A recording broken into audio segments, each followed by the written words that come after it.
மலைக்க வைக்கும் பிரசங்கம். இது இயேசு கிறிஸ்துவுக்குள் பிரியமான என் சகோதர சகோதரிகளே, இந்த நிமிட நச்சரிக்கை இயேசுவின் நாமத்தில் நான் உங்களை அன்போடு அழைக்கிறேன்.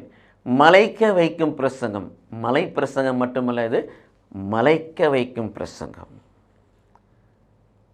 ஏழையரின் உள்ளத்தோர் பேறு பெற்றோர். இந்த ஏழை என்பது பொருளாதார ரீதியாக ஏழ்மையில் உள்ளவர்களை குறிப்பதில்லை, மாறாக உலக பற்று அற்றவர்கள், கடவுள்பால் அன்பு கொண்டவர்கள், உலகத்தை பகைத்தவர்கள். துயருவோர் பேறு பெற்றோர். இந்த துயரம் என்பது துன்பப்படுவர் அல்ல, மாறாக செய்த பாவங்களுக்காக மனமருந்தக்கூடியவர்கள். நீதி நிலைநாட்டும் வேட்கை கொண்டோர். வேட்கை என்பது ஒரு வெறித்தனத்தை குறிக்கவில்லை, மாறாக ஆண்டவருடைய நீதி. நீதிமொழி 11:1 வாசிப்பது போல, கள்ளத்தராசு ஆண்டவருக்கு அருவருப்பாக, சரி நிறைய அவருடைய திருவுளமாம். வார்த்தைக்கும் வாழ்வுக்கும் ஜபத்துக்கும் செயலுக்கும் வித்தியாசம் இல்லாத வாழ்வை சமர்ப்பிக்கின்ற வாழ்வு நம்முடைய வாழ்க்கையில் இருக்க வேண்டும். அதான் நீதியின் வேட்கை.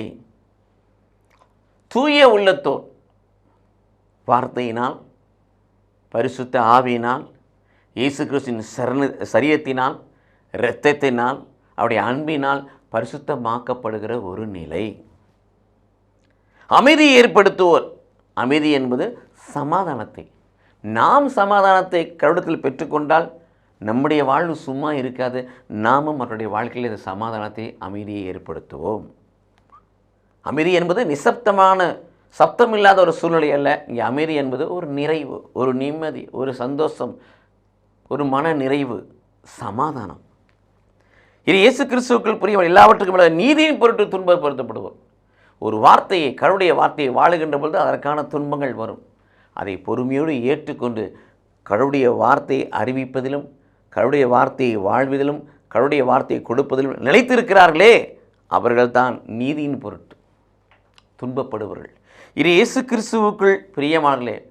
இதையெல்லாம் செய்கின்ற பொழுது துன்பங்கள், துயரங்கள், வேதனைகள், வியாகுலங்கள் எல்லாம் வரும். ஆனால் ஆண்டவர் சொல்லுகிறார், உங்களை இகழ்ந்து துன்புறுத்தி இல்லாத பொருளாதாரம் சொல்லுவார்கள், நீங்கள் மகிழ்ந்து களி கூறுங்கள். ஏன்னா எல்லாவற்றுக்கும் பலன் உண்டு, பேறு பலன் உண்டு. விண்ணகம் உங்களுக்கு கைமாறாக இருக்கிறது. இது இயேசு கிறிஸ்துவுக்குள் பிரியமான. இதனால் சுருக்கமாக மலை பொழிவாக சொல்லுகிறார், மலை பிரசங்கமாக சொல்லுகிறார். ஆகவே மலை பிரசங்கத்தில் சொல்லப்பட்ட ஒரு வார்த்தையிலும் நேரடியாக நாம் அப்படியே எடுத்துக்கொள்ளக்கூடாது. அவற்றில் ஒவ்வொன்றிலும் இயேசு கிறிஸ்து மறைபொருளை வைத்திருக்கிறார். மறைபொருள் அடங்கிய இந்த மலை பிரசங்கம் நம்முடைய வாழ்வை மலைக்க வைக்கும் பிரசங்கம். ஆகவே அதை நாம் நமதாக்கி பிறருக்கும் சொந்தமாக்குவோம். கடவுள் நம்மை ஆசீர்வதிப்பாராக. ஆமீன்.